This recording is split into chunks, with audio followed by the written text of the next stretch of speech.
Hi, I'm here to tell you about business lessons from Star Wars.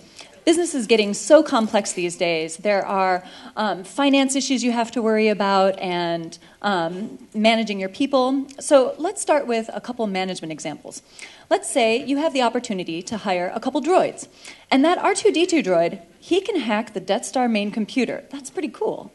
But a C-3PO droid, well, he can imitate a god on a small forest moon. And that might get you out of trouble too. So we want to hire both of them. Now, once you've assembled your team, you want to find the good in everyone. Because you know that creepy coworker with the funny breathing problem? He might actually save your life someday when your evil VP is attacking you with force lightning. Now, you see our boy Luke here. He's a farm boy from Tatooine. He gets all excited when he shoots down his first TIE fighter. And Han is right there with the perfect management encouragement. Encourage that enthusiasm. Tell him, great job, kid. Now, business books will actually tell leaders that you need to do succession planning. And this goes for Obi-Wan, too. He really needs to pass on that Jedi mind trick. We're going to need that someday. And he's had his buddy's lightsaber in a cupboard for 18 years. I think he should hand that on, too. Now, if you're taking on a galactic empire, you might want to find some partners to be on your side. And if you ask, maybe you'll actually find the allies you need, even though they might look a little like teddy bears. So, here's a financial tip. Pay your bills on time. If you don't, bounty hunters will chase you across the universe, and you might end up encased in carbonite. Now, when we go looking for leadership lessons, we turn to the master, Yoda. He's been training Jedi for 800 years. That's longer than Harvard Business School. And if you look at some of the lessons, they're still applicable today. Things like search your feelings and do or do not. There is no try. I think Nike stole that from him, don't you? Now, when you're running a rebel startup, you actually need to have a good business plan, but things still might go wrong. So be flexible, just in case you get to your destination and there is no Alderaan. Also, business leaders will certainly tell you to trust your feelings. Now, you can call this intuition, you can call this the force, you can call it good business sense. But it might just keep you out of the way of a tractor beam or a hostile takeover by the Empire. Now, let's actually think for a second. What if you have more interest in following the quick and easy path?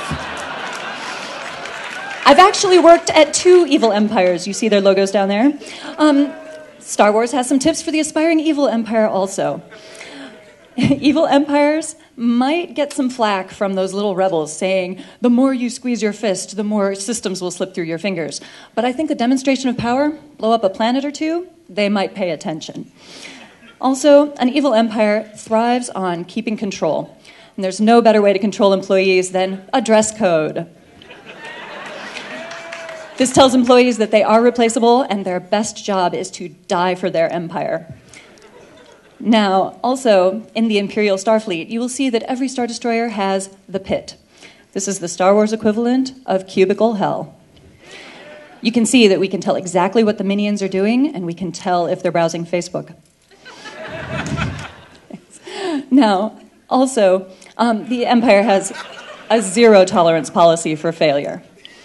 This may be considered undesirable attrition in some people's books, but it leaves plenty of opportunity for advancement. And also, every once in a while, failures do happen. So if you're a Dark Lord and a bunch of teenagers have just blown up your precious Death Star with their aluminum falcon, you might just want to run away and live to fight another episode. Those Dark Lords of the Sith, they also have some very clear ideas about succession planning. You have to die to get the promotion, or kill to get the promotion. Sorry about that. Now, this means that we've now seen some lessons for the plucky startup rebellion, or the young startup company, and also a galaxy-spanning monopoly. But I have one last lesson for all of you. Right now, you're probably doing something that you love, something that inspires you.